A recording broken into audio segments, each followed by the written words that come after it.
I created all those images without a fancy NVIDIA GPU.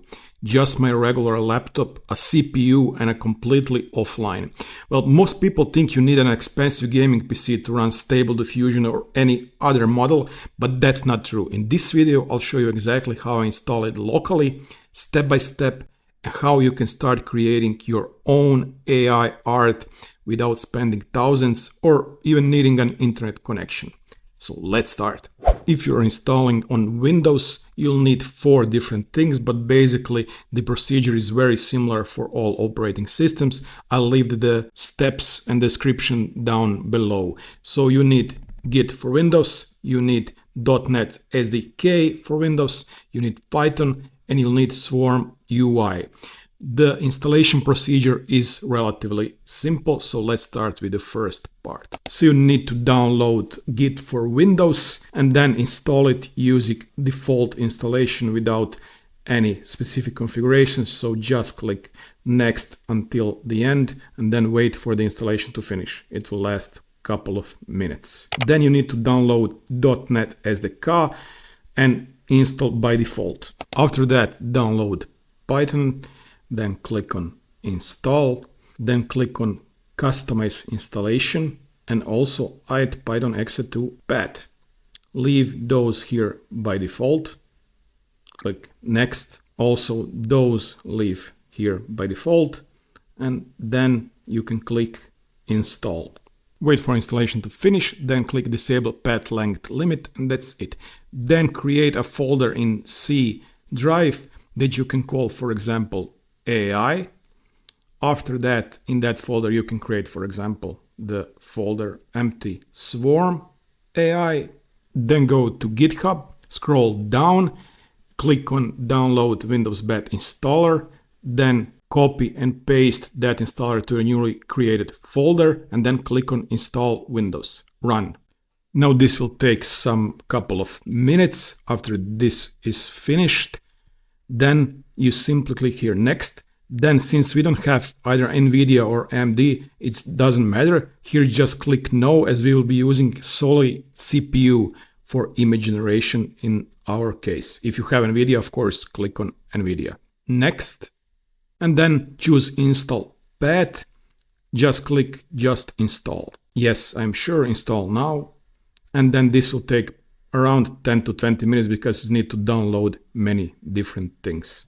And after everything is finished, you will receive a shortcut on your desktop, but do not open yet. Because if you're using only CPU, it will not work. So go in your folder that you previously created, AI, SwarmUI, this one. Here is the actually launcher. So launch Windows and the shortcut leads to that. No need to change anything here, but just go to data and then you will find backends.fds.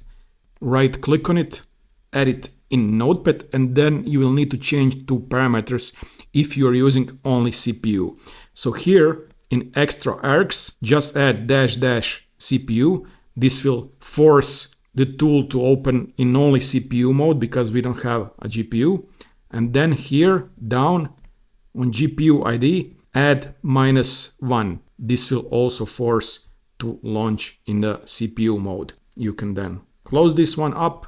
If you go to the folder or in shortcut on your desktop, you can then launch Windows, or if you're using any other operating system, use that. Click, and here is your environment on localhost 7801 text to image. First, you need to just wait for a couple of seconds while backends are still loading on the server. You see here in the command prompt.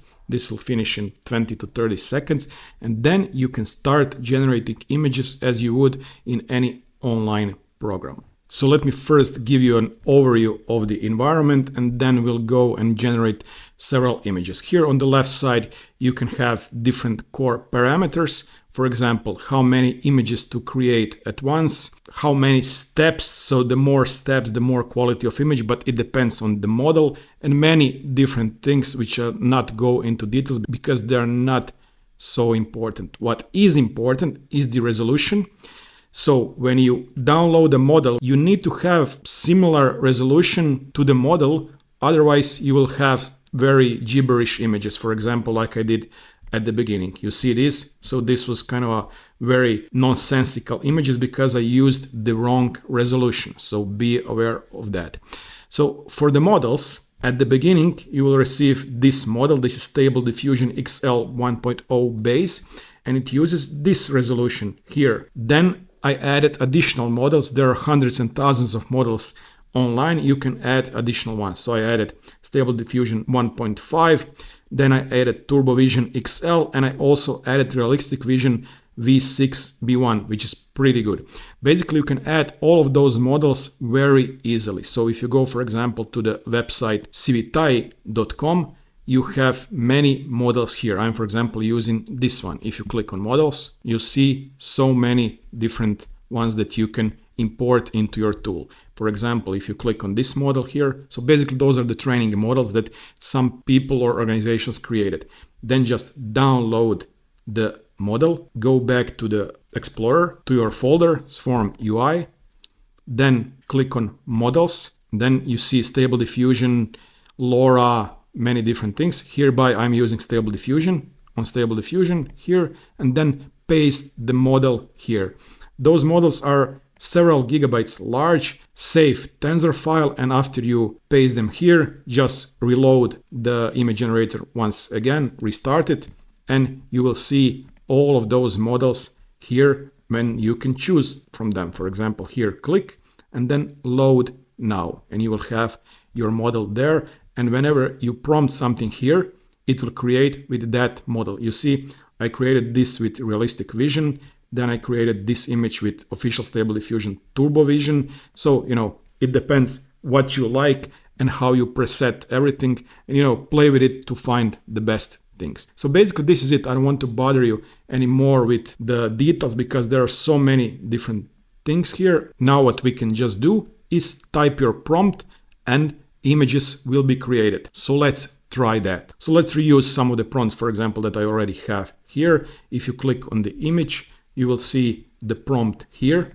Just click on copy and then paste the prompt there. Click on generate. And here, of course, I need to mention, when you're using CPU, this will take a couple of minutes depending on the resolution. But actually it is quite fast. I think this image will be created in 2 to 3 minutes.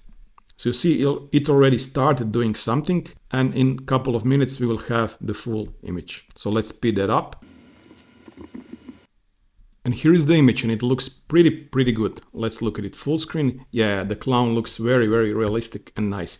And here, when you go down here, you can see how long did it take. So for creation of this image, it took 2.9 minutes. So it's pretty good considering that it's using only CPU. If you had NVIDIA GPU, it would take very fast. Let's create some other things. So beautiful brunette lady on a beach with black cat, generate. And now let me show you also Task Manager so you can see my CPU. So while it is running, you see that Python is using 40-50% of the CPU, memory also 4 to 5 gigabytes. If you go to the performance, you see that I don't have NVIDIA or anything like that. I have GPU by Intel, so integrated graphics, and that's it. It works even on that. This is a simple laptop. So here is the image. Let's look at it. It looks pretty good. Cat looks kind of weird with weird eyes, but nonetheless, there are those kind of cats. So yeah, the tool really works great. And I mean, it takes some time, but if you install it, you will be really satisfied with yourself to have kind of your own AI on your own computer that works without internet. So it's pretty good. And also it can generate not safe for work or uncensored images like this one. So yeah, you can create anything you want with that. You can play with models and everything. Pretty good. So drop me down in the comments if you had any problems while installing. I will try to help. And yeah, that's it. Have fun creating. Thank you very much for watching. Have a great day. Bye bye.